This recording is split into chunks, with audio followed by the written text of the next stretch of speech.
অন্যদিকে সোমবার সকালে নিউটাউন ইকো পার্কে প্রাতঃভ্রমণে এসে স্বভাবসিদ্ধ ভঙ্গিতেই সাংবাদিকদের প্রশ্নের জবাব দিলেন প্রাক্তন বিজেপি সাংসদ তথা বিজেপির প্রাক্তন রাজ্য সভাপতি দিলীপ ঘোষ। দিলীপবাবু বলেন, পাক অধিকৃত কাশ্মীর একদিন ভারতের হবে।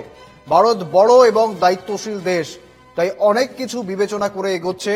আজকের বৈঠক অত্যন্ত গুরুত্বপূর্ণ। পাশাপাশি কংগ্রেসকে টিপ্পনি কেটে তার উক্তি, আজাদ কাশ্মীর হলো কিভাবে, সেই সময় তা নিয়ে নেয়নি কেন কংগ্রেস, কি বলছেন তিনি, শুনবো।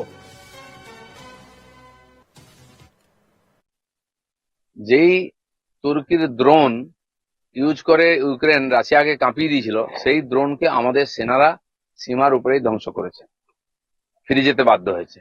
তো এটা আমরা করতে পারি, দেখিয়ে দিয়েছি। তো সেই জন্য যে পরিস্থিতি যুদ্ধ হয়েছে আর যেভাবে যুদ্ধ বন্ধ হয়েছে, দুটো নিয়ে বহু লোকের মধ্যে নানা রকম প্রশ্ন আছে।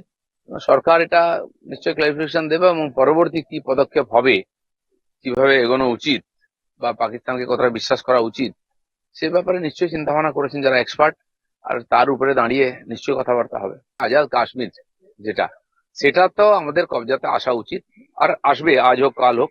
বিভিন্ন পরিস্থিতির মধ্যে দিয়ে যুদ্ধ শুরু হয়েছে বা দুনিয়া এগোচ্ছে, আর্থিক মন্দা চলছে সব জায়গায় ইত্যাদি। কেন বড় বড় দেশ চাইবে না যুদ্ধ হোক, কারণ দু তিনটা যুদ্ধতে দেখা গেছে বিশ্ব অর্থনীতি, তার মধ্যে ইউরোপ, আমেরিকা খুব ধাক্কা খেয়েছে।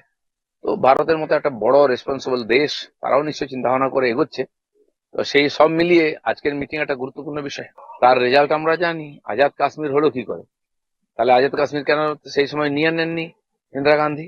এবং যে ডিমান্ড ছিল, পূর্ব বাংলা থেকে যে লক্ষ লক্ষ হিন্দু চলে এসেছিলেন, তার জন্য খুলনা যশোর জেলা নিয়ে নেওয়ার কথা উঠেছিল, কেন নেননি? তাহলে বাংলাদেশের সমাধান হয়ে যেত। তো এই প্রশ্ন থাকবেই। বিভিন্ন পরিস্থিতিতে বিভিন্ন সময় যুদ্ধ হয়েছে, বিভিন্ন নেতা তাদের মতো ডিসিশন নিয়েছেন। আজকের পরিস্থিতি আলাদা। তো সেই জন্য নিঃসন্দেহে যারা করছেন তারা যথেষ্ট যোগ্য, কারণ অটলজি বা মোদিজি যেটা করেছেন এর আগে কংগ্রেস সরকার করতে পারেনি, সেজন্য তাদের উপরে পুরো ভরসা আছে।